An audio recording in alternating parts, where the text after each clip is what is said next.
Hi, this is Phil, and I'm here to make sure you know all about the Capes and Lunatics Patreon. Don't miss out on all new episodes of Wade's World, Boob Windows and Long Boxes, our Hard R movie reviews, and so much more, all completely uncensored. Access starts for as little as $1 a month, full videos when you pledge $3 a month. Check us out at the link in all of our show notes, or just go straight to patreon.com/capesandlunatics. Hope to see you there.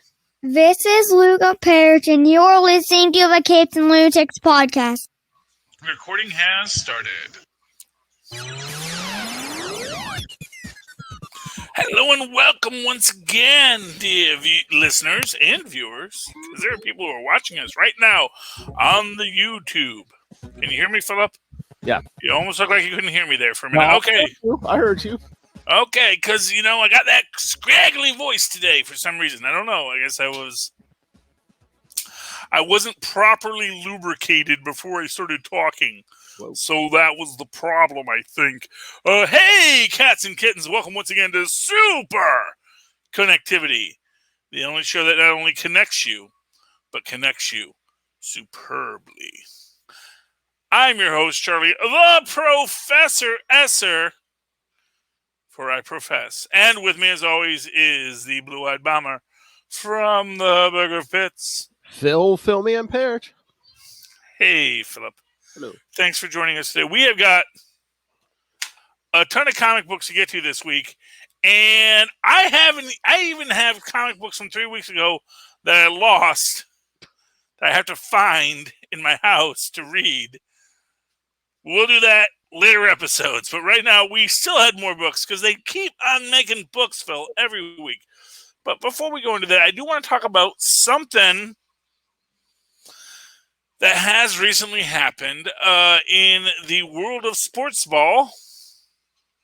The sports ballers of Cleveland have decided to no longer imply a South Asian heritage, and instead have changed their name to the Guardians. So they are now the Cleveland Guardians, which I like. I actually think it's a pretty cool name. First off, we've got the Guardians of the Galaxy tie-in, which we'll talk about later.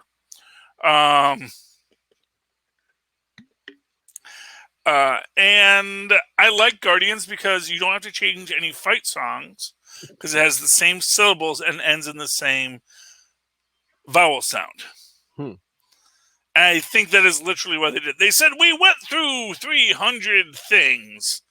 We went through all these names, but we settled on Guardians. It's like, well, yeah, you obviously settled on Guardians because it rhymes with the other word and implying someone of South Asian heritage. And sometimes used to be the peoples of the Americas. But the fact of the matter is that they changed it. And this kind of came out of the blue. Unlike the Washington team, there was no statement that we are changing the name. We just haven't decided what the name is going to be yet. This was like, oh yeah, this is the new name. And I like that they did it that way. I like the name they chose because, like I said, I think Guardians is kind of a cool name. It worked for the Guardians of the Galaxy. Let's face it. And honestly, I can already see that Disney money saying, how can we leverage this? So I think it's good. And like I said, and all the fight songs now still rhyme because they still hit the meter for Guardians. What do you think, Philip? I know you're not a big sports baller, but you are close to that state of Ohio where our good friend Tyler lives, of whom this impacts directly. I guess. I mean, I don't know. It doesn't leap out at me, and I don't know. Is any Cleveland team even getting close to a championship? I don't think so. Oh, they have in the past. Baseball's a crazy sport, my friend. That's true. I know I pretend I call it sports ball, but actually I'm actually kind of a sports nerd when I want to be. It's like I know enough to seem nerdy when I'm at a bar with other sports people. I mean, it's not my passion, but I did grow up in Michigan, and we have the Lions and the Tigers and the Red Wings and the Pistons. So in the four major sports teams, We very much had our share of championships in my formative years, and these were part of my cultural zeitgeist. So I still know about the legend and the lore, even if as I have grown, this particular field of nerdery has left me. But it's just sports nerdery is fun, and this is a great day in sports nerdery, is what I will say. The Cleveland Guardians is a day that sports nerds will talk about for generations. And I will say again, for the Washington team, they need to change their name to the Washington Generals. Yes, I know there's lots of reasons why you think that name might sound. That was the name of the team that always lost to the Harlem Globetrotters, for those who don't know their deep sports lore. But the Harlem Globetrotters were literally the pro wrestling team of basketball. And so the idea that the Washington Generals for the Washington sports team, it's great. And then you can always say, Washington Generals, first in war, first in peace, first in the National Football League. So I think it speaks to itself. It gives itself its thing. They don't have to change any colors, although I always feel that classic green and white Washington Generals look was great. The Harlem Globetrotters got rid of the Washington Generals as their opponent team. Oh, really? Really, yeah. I mean, maybe it was just when I forget his last name, but when Red died, the guy who actually sort of ran the Generals, he was like the official manager of the Generals, and he was kind of a Stan Lee of the Harlem Globetrotters. When he passed away, I think they decided to push out the Washington Generals as a team. Although, I always I liked the fun rivalry that they had. And now they still have a team they travel with. Well, actually, I think they actually just have another local minor league team play against them. But, Harlem Globetrotters are still going strong. I guess people just weren't buying the Generals merch, but, Mm-hmm. Some of us kind of always wanted that underdog team. Some of us, like Krusty the Clown, felt that the Generals were due. But anyway, Philip, I don't want to drag our show down into the sports ball hole here, but those are my thoughts on that. Let's talk comics, because we had a lot of them. You want to talk a Marvel comic or an indie comic first? It's up to you, sir. Let it rip. Okay, well, let's open up with Radiant Black. Yes. Friend of the show, Kyle Higgins gave it, and I gotta tell you, this is, for a human story, this is probably one of the best stories he's written so far. Okay. It is deep. The characterization is fantastic. It really speaks to how people who are like this are in the real world, and I am loving it. Basic plot line, if you haven't picked it up yet, so spoilers if you want to avoid them, but basically we get the origin of Radiant Red here. Yep.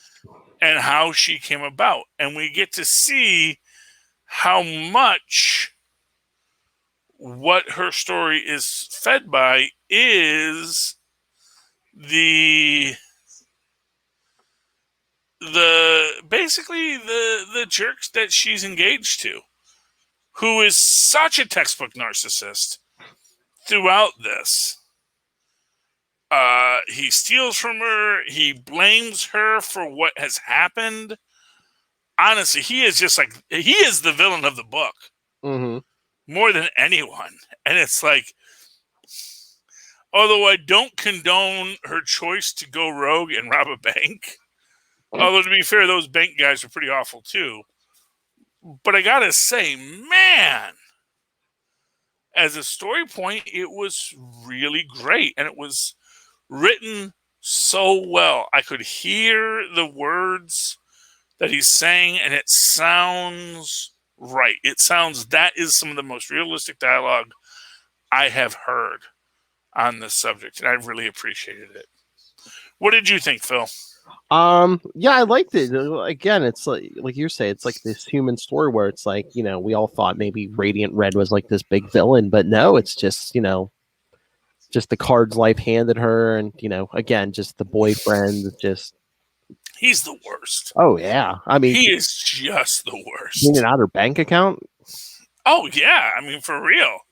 It's like, and then like I said, then that he blames her for it. Well, yeah, textbook narcissist. Yeah, and I know, and then he goes, "Oh, I'm sorry, baby. It'll never happen again. I'm sick. Can't you feel sympathy for me?" after she almost puts her fist in the wall, and was like, "No, we're here because of you. All the crap you've done." Oh yeah. So honestly, she's my new favorite character. Mhm. I mean, I know we got our nerdy guy that just got the Radiant Black suit, which I also thought it's interesting that we don't get the Radiant Black story at all in this. It's just the Radiant Red. We get a nice little filler backup issue here on. This is issue 6 already. Yep. Wow. So I really love that. I mean, Radiant Black has been delivering every issue, and I really like that the writer is willing to take risks. He's building a universe. And I think that really makes it, really sells the story. So I love that. Okay, Phil, you pick the next book. All right, let's get to. You said you read Guardians of the Galaxy? I did read Guardians of the Galaxy. I was so excited. I mean, this is all stuff taking place in a part of the Marvel Universe I'm not in, generally speaking, because it's like, oh, mutants in space. And like, oh, did you know the mutants are in space now? And they've got a new super metal that I'm sure is great. What do they call it? Marvelite or Marvelium or something like that? Oh, I forget. Is it no? It's a new metal is that a metal they found on Mars, that they created on Mars, that they're manufacturing on Mars? I wasn't quite sure. It's I guess they're manufacturing it. Yeah, I don't think they just found it. I think they might be manufacturing it. Yeah, and then you've got Mysterium. Mysterium, yeah, that sounds made up, which it probably is. And dangerous at all. Yeah, well, what I'm going to say is like, so Krakoa went to Mars, right? Is that what happened? Well, no, they basically terraformed Mars. So. Well, where's Krakoa? Is Krakoa still on Earth, or is Krakoa on Mars? No, Krakoa is still on Earth. Yeah, no. Oh, okay. Now they can just walk through a portal and go from Krakoa to Mars. So. Okay. So, because like to me, because that was something that like Billy says in this, like, yeah, something wasn't right with Krakoa. Mm-hmm. Which makes me wonder, okay, so maybe the mutants went to Mars, but Krakoa can't come because Krakoa is an Earth island and can't go to Mars. I thought that was just him saying that whole situation. There's something wrong with that. Yeah, but no, I think there's something wrong with Krakoa, because that's the thing. Krakoa was a villain. Yeah. And now Krakoa has been abandoned again. And it's like, oh, you're great to be the doormat, Krakoa. It's sort of like, what's the name of the Krakoa? Because like again, they got a bunch more mutants, and I think a lot of those new mutants who came from this other dimension are on Mars. But there's still people on Krakoa. There's still mutants on Krakoa. Yeah, I don't know. It kind of reminds me of the Inhuman who's a door, and it's like you just know that Inhuman is like not having a good day. I mean, they basically brought like literally like a million more mutants from another dimension. So yeah, that's why they like started terraforming Mars and stuff. Yeah. So these are mutants who've escaped. Or is this the ones from like the Age of Apocalypse universe or something? Well, they're back from like ancient times. The one was like Apocalypse's wife or girlfriend way back in the day, and yeah, then like they got like stranded over there, and then they came over like, oh, we're gonna invade. We're gonna come back and invade. So they like basically terraformed Mars and gave them Mars. Because in like Planet-sized X-Men, yeah, like Captain America even told Cyclops, he's like, a million more mutants popped up on the radar. All the countries of the world are feeling kind of skittish, Yeah. For fair reasons. And, here's what I'm going to say. Mars is good. That's great. Some distance. What there was actually, that was what I was going to talk about was Kang. Kang has a series coming out next month. Yeah. They said something about telling his origins. I don't know if it's like an updated origin. Yeah, well, I guess it's going to be the streamlined origin. Now that he's the big bad of Phase 4. I wonder if they're gonna retcon some stuff in like have it so he's not connected to the Richards family? I wonder. No. I actually think that they're going to double down on that. Actually, I actually think that because I've been posting it, and D.L. Hughley would make a great Reed Richards' father, Nathaniel Richards. It would not surprise me if they decided to make the MCU Reed Richards black. It would not surprise me at all. Just because, why not? What's it going to hurt to do that? You know what I was thinking about the other day? You know who it'd be interesting if they had the act, like a black actor play him? Ben Grimm. A black Ben Grimm? Yeah, the only problem with him is that he becomes the monster. I know. Well, we'll think about that. He becomes the monster, and like his team or whoever's like, aren't you like, weirded out? People just staring at you. He's like, you think this is the first time people were stared at me and thought I had bad intentions, and I'm like a monster or something. Yeah. I mean, I can see it, and I understand what you're saying. But here. So hear me out. You do D.L. Hughley as old Nathaniel Richards. Mm-hmm. We have Jonathan Majors as Kang Nathaniel Richards. Get William Jackson Harper, TD from The Good Place, to be Reed Richards. I'm telling you, it could work. I mean, I have no problem with that. I mean, that's fine if they do that. You do that nice little line there of these super guys throughout history. We'll get and that way we can have a white Human Torch, because everyone was so mad that when they made the Human Torch black. It's like, fine, we'll make him white this time. Jeez, you people, so picky. Yeah, and we'll make Reed black because we already made Nathaniel Richards in the future black, and you didn't have a problem with that, so we're going to be okay with it. Da-da-da-da-da-da. Yeah. But yeah, so that's my pick for Fantastic Four, which is coming someday soon. But Kang's the new bad guy. He's got a new series coming out, so I'm looking forward to that. Oh, but yeah, getting back to Guardians of the Galaxy, I did read this, and so Dormammu has possessed Ego. Yes. Now, Ego's still in there, right? I know you're in there somewhere, Ego. He's in there somewhere. They're not going to write out Ego. Trust me, this is... Yeah. And, it's kind of... Isn't it a little weird no one thinking to... Hey, should someone call Doctor Strange? Did you have him on speed dial? Get Dr. Voodoo. It's like, why is Dr. Doom our only magic user? Well, I guess no, we have Wiccan and we have a few other magic users. Because they actually point out the fact that on Spartax, the astrologers of Spartax, or their mystic knights, are basically holding off Dormammu. And all of this would be a really interesting way to show the magic users throughout the universe. So that would be kind of cool.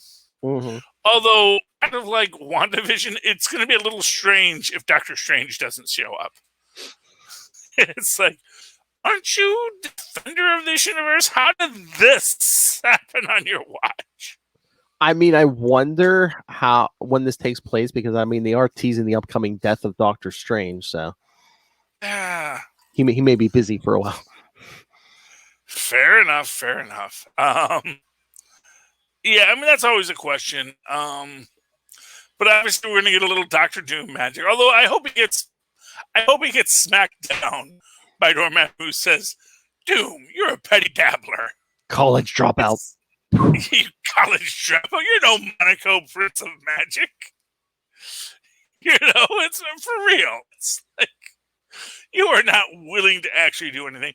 But that's the thing, is that now Doom is good at magic because Doom is good at magic jujitsu, where he turns the magic on others, which is why he faces science-based villains, heroes mostly, because they don't get the magic, so it looks more impressive than it is. Oh yeah, I was gonna say, yeah, he's a better fighter with magic against guys who don't know magic. Yes, but he does hold his own with magic against others because, again, he knows that magic jujitsu.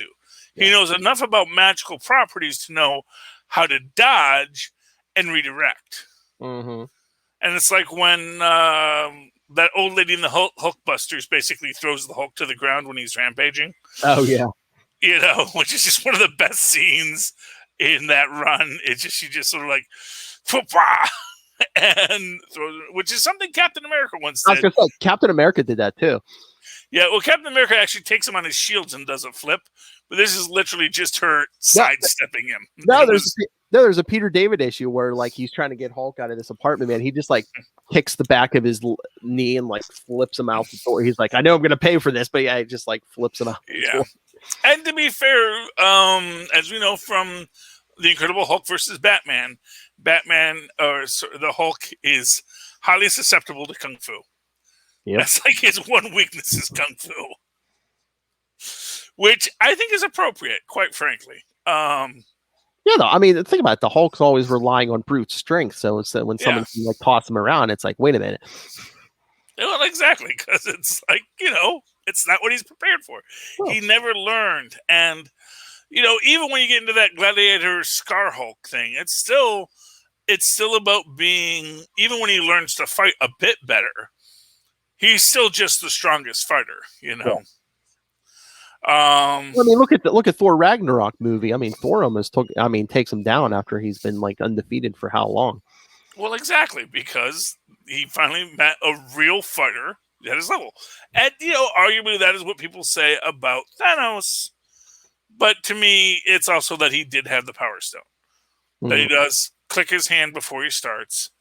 And that is the sign that he is utilizing this Power Stone. He is upping his game. And you have that upped game combined with that fighting ability, then beating up this guy is easy. But anyway, and we got Quasar. Yeah. And we got Quasar, yay. We got Quasar, yay. What's going on with girl Quasar? Is she still in a coma? Is she around? Oh, she's here because for some reason Al has the quantum bands now, like the mega bands, where they can smack them together and switch places. Oh, well, that's weird. I know it's he hasn't explained how they're doing that yet, but yeah, they're doing that. Oh, so she smacks the bands together and then she becomes classic Quasar. No, one of them's here and then one is, they haven't said where it's at yet because the first time they smacked him, they just showed they showed Wendell go into like some black void, so they haven't said where they're coming out of it yet. So basically they're constantly being Quasar. They're like doing the original Marvel. Rick Jones, they're just swapping places for, swapping. Yeah, and you know what? It makes sense because then they can go 24/7. Because one sleeps while the other rests. You know? Mm-hmm. And it's like, no matter how bad things get, they can, like when they're almost exhausted, like, you know what? Tag out. Whew, now you're in the battle. And that actually makes sense. That's actually kind of cool. Yeah, I like that as a power idea. I mean, if you're a protector of the universe, yeah, you always got one on call, yeah. Yeah, well, exactly, because you do got to do that 24/7. Now, of course, it doesn't leave a lot of time for a personal life. So that's something that they should have. That's something they should discuss in the eventual Quasar series that they should bring out after the Disney Plus series gets greenlit. Exactly. Because I mean, that would be kind of cool when you think about it. That you have Quasar basically living this double life where sometimes it's, what's the other Quasar's name? Is it who? The female. Oh, Avril, and then sometimes it's Wendell, and they have to switch out. But then, when the universe isn't immediately being threatened, one of them gets to go have a coffee. But then it's like, okay, now I got to go be this. But then it's like, well, now it's Wendell's turn to be on, and I get to sleep. Because I really kind of feel like that's got to be it. It's like they go to the void and they go, okay, I'm sleeping. They're going to nap in the quantum realm. It's fine. Yeah. But yeah. I mean, I liked this. It's a great setup. I'm probably going to pick up the next issue. I'm like intrigued by it. I'm intrigued by what they're doing. Well, of course, Al Ewing. Do not hurt my Billy and Teddy. Yeah, Billy and Teddy. Sorry, I was feeding Teddy's name. Don't hurt my Biddy, okay? Do not make my Billy be a widow. Do not make my Teddy be a widow. Do not do that, man. You're splitting my boys up, and I don't like that. They got the most. They kissed, and it's like cute. It's like, oh, they love each other. I mean, they're young people, but you remember when you were young and in love. It's so wonderful, and do not kill one of these guys. That's all I'm saying. I don't approve. I just wonder at some point if their mother is Billy's mother is going to show up as the new Sorcerer Supreme or something. Well, it's kind of which might show up. Although, she's more powerful as from the TV show. We know she's more powerful than the Sorcerer Supreme. But yeah, she should show up. But I mean, if Stephen Strange is going to die, Oh yeah. Well, no, I mean, honestly, I think Brother Voodoo should take it over again. Brother Voodoo was a competent and great Sorcerer Supreme. Don't give it to Dr. Druid. No one wants that. You know what? They could give it to, if they really wanted to do something out of the box, they could give it to Sylvie. Because I think she's still around. Well, the former Enchantress. And who's going to try to steal the job, right? Well, he had it, Loki. No. Oh, Doom. Yeah. Petty. Yeah. Petty dabbler. It's college dropout. Yeah. Yeah. They should. You know what? Here's what I'm going to tell you. I think Dr. Octopus should just do it. So no, I found some mystical books on magic. So I actually read them and I studied them and I figured it out. This is actually the quantum signature of magic. So that would drive Doom insane if a non-magic user got it. Yeah. I think that, honestly, to be fair, Reed has worked with mystical energies in the past. Oh my God. He would burn the universe down if Reed Richards got it. Yeah. No, I've been putting it off. I don't like magic at all. But I said, you know what? I really got to figure this stuff out because so many people have it. That accursed Richards. Why do people just keep handing him things? He's just that smart. Well, but you know what? To be fair, this is what I'm going to say. To be fair, did you read Reptile? I gave you the link to it, but I didn't read it yet. No, it's fine. Speaking of magic, Reptile's cousin just decided to get some books on magic. Oh, geez. And she's just opening portals left and right, and it's like you kind of get the feeling like, is magic really that easy in this universe? Where it's like, she's like, no, I'm a teenager and I got some books on magic. It's exhausting when I do it, so I can't do it all the time. But yeah, I'll create a little portal for you to stick your hand through the glass and, I have a spell that'll knock out the alarms. And you really get the feeling that, oh, wow, there's lots of magic in this universe. It is a fun book, by the way, Reptile number 3. Reptile, sorry.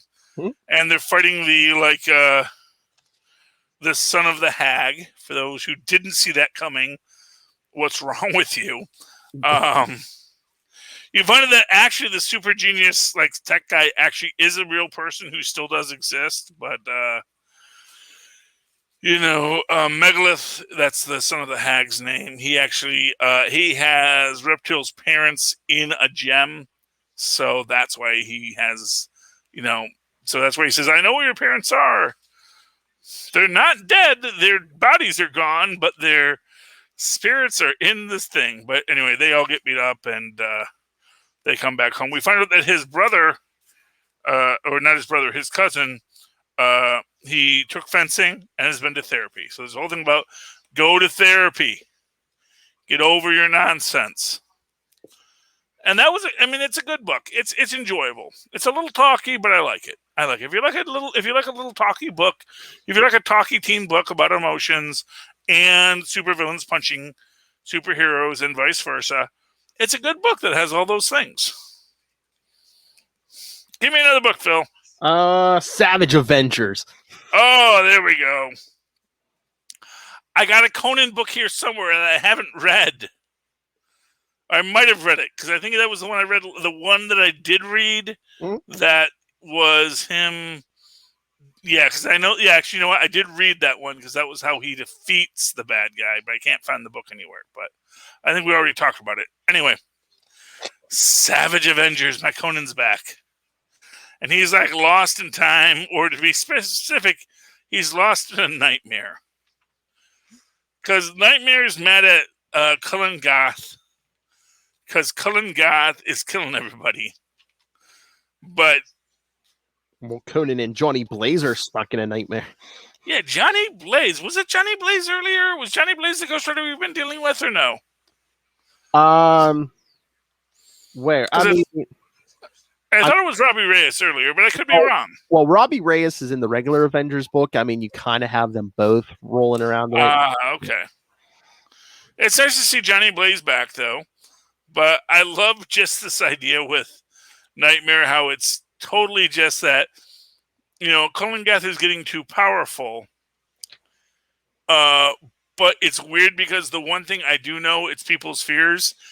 And you're like the one thing Cullen Goth fears. Mm-hmm. That's why, all things being equal, I think Conan's kind of blessed by Crom. I think Conan, or cursed by Crom. It's like, no, you don't get to die. You get to die old. That's my curse for you. I love how it's not even like a Ghost Rider and Conan team up. It's like Conan and Johnny Blaze team up. Yeah. But and again, it's a talky book. It's really just Nightmare using his powers to talk to Conan to get him to say, you have got to tell Stephen Strange what's going on. And again, we got Conan in pants. I love my Conan in modern garb. He doesn't need to be wearing a smelly loincloth all the time. I'll bet you he bathes every day now, too. Oh, my. Because why wouldn't you if you could? He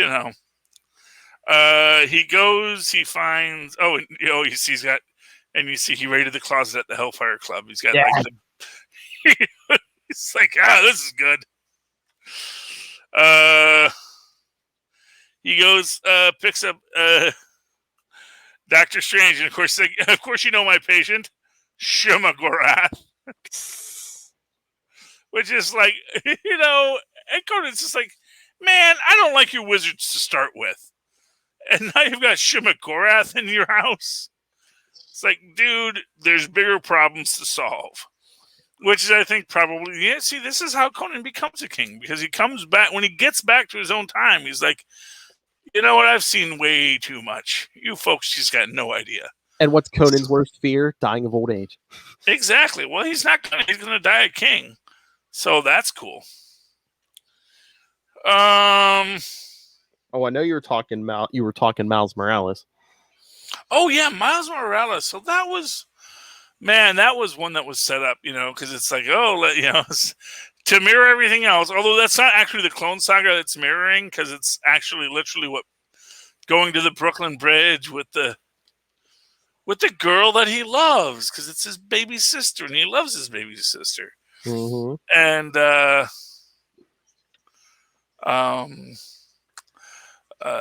Salim, just trying to be as evil as possible. But really, it's like, it's just the guy who bosses around the other two outcasts. Mm-hmm.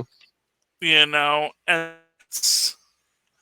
that's what's frustrating about it in its own way. I mean, it's not directly frustrating to itself, but it is like, oh yeah, And so when they do turn on Salim, it makes sense.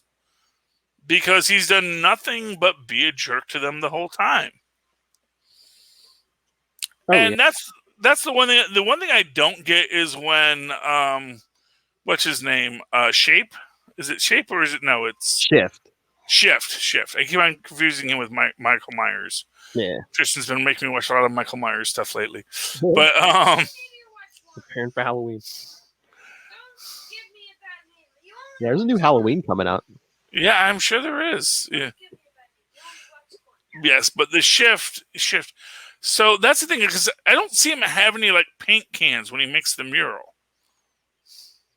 Yeah, that's what I was like. Does he have a? Yeah, like you. Well, what's weird is that he actually looks like noticeably smaller in the next panel. I'm like, is he just filled with paint? Is he just filled with color? And he just like put himself on the wall as color? Or some kind of bodily fluid? Yeah, something like that. Well, yeah, he doesn't. No, Miles. Does Miles have organic webs? Because Ultimate Spider-Man did have organic webs, as I recall. No, but no. I don't think. Wait, no, I don't think Miles does. Yeah, Ultimate Peter didn't. No. Well, maybe he has something like organic webs, but they're paint. Yeah, it's from the same experimental DNA, so it's entirely possible. Maybe that's why he's so unstable, because he keeps on building up all this organic stuff in himself. I mean, Miles shoots those venom blasts. Maybe this Shift shoots some biological matter or something. Yeah, but I like that he has Shift, and and that's his new brother, man. I have a brother. So I'm hoping that they eventually get him into a more static state. Mm-hmm. I wonder if they're going to bond him with a symbiote eventually to just sort of help him work himself out. Maybe maybe he accidentally gets bonded with a symbiote. Maybe a symbiote bonds to him. Maybe something happens. But, or we find out that there's symbiote DNA when he goes to Reed Richards to help him figure out what's going on with him. Or if they decide that Reed Richards is busy, they have him go to Naughty Pin. Or Moon Girl, one of our team, one of our many, many extra super scientists that we have now. Because there's a lot. That was actually one of the things I was going to say about Luna. It's like so cool to have a brand new psychiatrist in the Marvel Universe. But it makes sense that there's probably lots of people who work with superhumans. Well, who, Andrea Sturman? Yeah, this is our first meeting with her, I assumed. No, she was in the Nomad book in the 90s. Yeah, no. Oh, okay. Oh, by the way, speaking of which, going to Infinity War, I liked the fact that she used the term, what is it, menticide? And I was trying to figure out who Randolph Winter was. Because she says she had studied Jack Monroe and Randolph Winter. Oh. I was trying to remember, who's Randolph Winter? And at first I think, wait, was that Ultraman, the guy who was hypnotized to have superpowers? Or, Billy Moomy's in this episode. But yeah, the menticide idea is really interesting. And what's funny is like people were saying that this book, like my comic guy said, oh yeah, everyone's grabbing this book for some reason. And I think it was because there's this purple thing on the cover and everyone thought that a new person with a stone power was going to show up, but they did not. So spoilers, no one with new superpowers, no one with stone powers shows up. It's literally just I think there's more parts than there are stones. So that, like, what was it? There was at least one other one. I think no one was. The stone showed up. Which one was it? Oh, it was Black Cat maybe. When she was what was that, South Korea with that super team? Oh yeah. No, there's no stones in that. But that's where we get. That's where we're getting the which is the backup story about Infinite Fury Part 5. Yes. Because that's the idea is that but this is like what I like to call, this is an interesting idea. It's like someone said, oh wait, what if we did the story of what's it called with the story for the man who has everything story with Superman, where the black thing infects him and gives him his perfect dream. Yeah, I think that's it for the man, or is it for the man who has everything? Yeah, I think so. It was something like that, but this is like the reverse of it. What about the man who has everything and we want to take it all away? Mm-hmm. And then we create a timeline where Thor turns evil. And for what it's worth, there's like several of those, so I don't know. But Thor Borkin, he's not Odin's son anymore. Now he's just Borkin. He's just a relative of Bor. And Oh, and for you MCU people, there's that panel of alternate Thor making out with Hela. She's not his sister in the comics, okay? Although, again, it's different for gods. That's true. I mean, but she might be his niece, because in the comics, isn't Hela Loki's daughter? yeah, but actually in Norse mythology, Loki is actually Odin's blood brother. So he is his own thing. What happens in Ragnarok stays in Ragnarok. Ugh. Yeah, well, that's the idea. It's different for gods, you know? Loki has a horse baby. Ares has horse babies. Lots of people have horse babies. Oh my God. Don't be so judgmental. Did you see that thing going on Twitter and like all over social media? People are like, "Oh, Loki and Sylvie getting together is kind of like incest," and everyone's like, "No, it's not. It's more like masturbation because they're two versions of the same person." Well, except it's again, and what the writer actually said, or the director, I forget what was like, yeah, they are different people. They're different. They're not related in the same way. And and again, God's marrying and stripping their sisters and brothers is established as a role. Yeah. When you're the first of them, you got to be the first of them. Go back to Adam and Eve. Cain and Abel married their sisters. I'm sorry. It's just what happened. But my favorite part of this story is when they bring it in the League of Realms and, they introduce, oh, here's so-and-so and so-and-so and here's, and Hawkeye steps out of the portal, Spider-Man. And he's like, what? Like, yeah, Spider-Man was busy, which is also kind of a little sad in its way. It's like, why you gotta poop on poor Hawkeye? I know. Like, Spider-Man was busy, and they're like, I thought you were bringing Black Panther. Well, I love the fact was like, was Frank Castle not available? Although, again, it makes the point that, Frank Castle was probably better accepted among Asgardians. Because he's just a warrior. Like, oh, yes, killing people. No, we understand that. We do that all the time.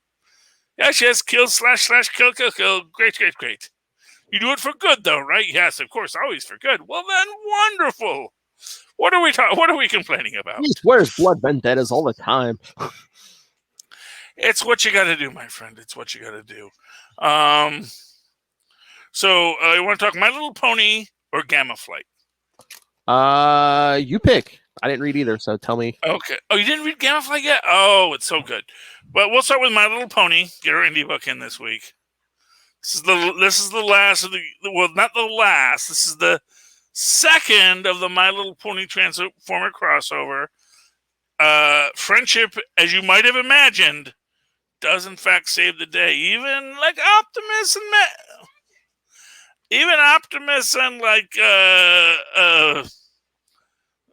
Megatron are like kind of like, well, you're my friend, and we used to be such good friends. Okay, we're gonna have a little bit of momentary truce now as we kill this other being, the My Little Pony monster being, and and then of course it's like, yes, I will forgive you, Optimus Prime, but not you, Starscream. No, and so they shoot him, and then it's like they do promise to have more crossovers.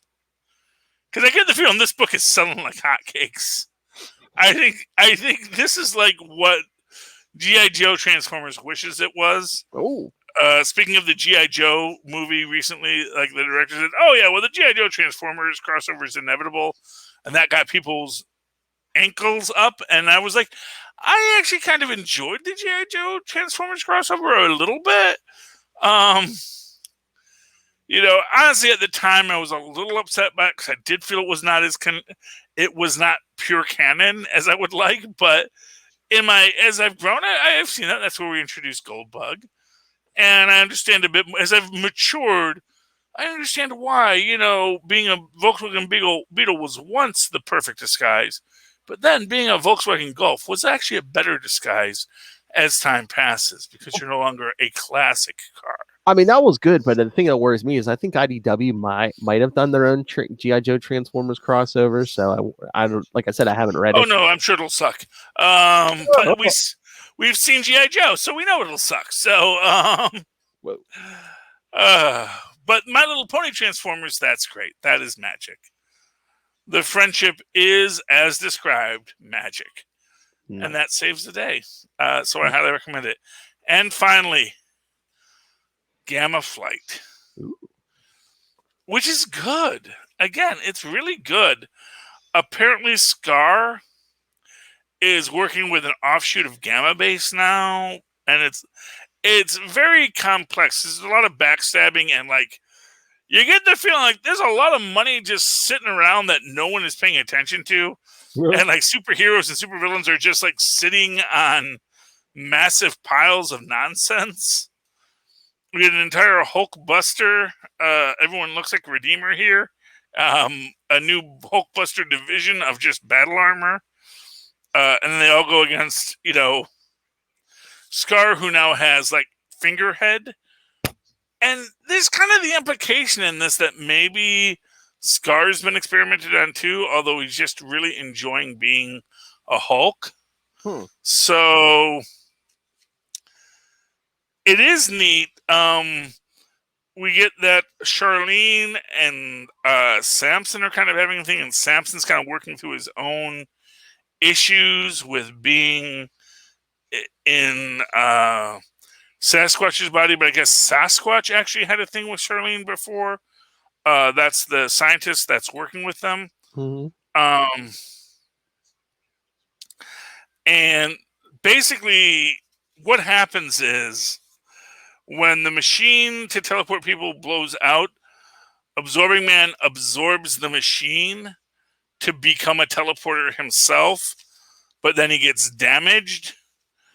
And when he teleports them at the end, they don't arrive where they're supposed to. So we assume that they're all obviously completely destroyed now forever, and that's the end of Gamma Flight. Because that was the end of the issue. So obviously they're all dead, just like Robin at the end of issue 1 of Robin. And then we find out that we have the new undisclosed location Gamma Base. And who do you think's in charge of the new Gamma Base? Ross? My friend. No. Blonsky, because he's in a new film too. So they brought back Blonsky. Says, call me Emil. I like Gamma Flight. It's actually a fun book. I like how they're playing with Titania and Crusher and their real love for each other. It's sort of like how I really liked what they did with She-Hulk last issue and over in Immortal Hulk, where you do get this idea of who these people are on these deeper levels. And I like the idea of Krella and Titania sort of becoming not heroes by any sense, but happy to be working on that side of vigilantism. To say, I'll be a superhero against evil cops. Sure, that sounds fun. So I really think Gamma Flight is coming together as nicely, and on a lot of levels. I actually didn't even read the dialogue on my cover. So what is the dialogue? It said we were calling. See, and on the cover, Crusher Krell turns himself into a banana because he thought they were being Banana Flight, not Gamma Flight. And wackiness ensued. Wah wah! That was a fun cover. Justin got very excited because he loves the little superhero books, but it was just the cover. Dang it! All right, Philip, that's the last of that. Do you have anything else you want to talk about tonight? No, I think we're good. Okay, we got through the books. We got through some interesting sports ball nerdery. And then we say, hey, kids, hope you liked the show. Go down to our show notes. You won't be able to click on a link that will take you to every single person in this show and what other podcasts they do. But you can go to our link tree. That'll get you to merch. That'll get you to our main show pages. You can search through them on your own. You can go to southgatemediagroup.com and find all of our people. And, also in those show notes is a link to amazon.com where if you like to buy stuff, they sell stuff. You too can help Bezos get a little further up in space. really trying to get him outside of the atmosphere so that maybe, it doesn't come back or something. I don't know. Maybe he can go live his best life elsewhere. But if you would like to do that, click on the Amazon link, buy stuff. And what you can buy there that actually does help everyone is Podlife the book, which is written by the podcast, the Southgate Media Group family. It is available both in paperback and digital download, so that's a good thing. And that's pretty good. Is there anything else that we talk about? I think that's everything. I think we got to it. Anyway, check out our show notes, man. There's lots of stuff down there. Phil wrote it, so it's got to be good. And if anyone wants to talk to you about anything, how can they find you? If you want to get a hold of me or anyone else on the team, you can always email us, capesandlunatics@gmail.com, or call the voicemail 614-382-2737. That's 614-38-CAPES. And you can find all our social media, the YouTube channel, merchandise, Patreon, all at Linktree, linktr.ee/capesandlunatics. That's what I forgot. Patreon and all of our dirty shows, where for a mere $3 a month, you can watch topless movie reviews of horror films. How can you forget the topless shows? Come on. I honestly, I think that's a selling point, but I forget it because I forget many things, Phil. Anyway, cats and kittens, if you'd like to write to me about any of this stuff, if you'd like to find out what the secret of topless adult movie reviews are, you can always write to me in the old-fashioned email way that our mothers and fathers once did, at superconnectivityblog@gmail.com. That's superconnectivityblog, all one word, @gmail.com. Of course, follow me on the Twitter as I live tweet things. Nothing for a little while because I guess Legends is done now, and it's on break. It's on break, and all these things. I need to catch up on these shows anyway. But anyway, if I ever find something to live tweet, I'll let you know. At Charlie Esser, that's CharlieEsser. Look for the 2 E's in the middle for quality. Bing. Thank you, Maz. I love when Maz pings. Anyway, and you know what? Just follow me on Twitter, and every so often you'll be like, "Oh wow, Charlie was watching this thing, and that's an interesting observation he made." Anyway, that is the story tonight, my cats and kittens. We have connected with many things. I certainly hope you feel connected to me. I feel connected to you. I feel that we are all super connected. Once again, good night. Good night. And now we just let the music play. Right off into the sunset. Even though it's 10:30. We are those that remain. Strike us down, and the worst one will take our place. Nah, or 2 more. True. It's time's a flat circle.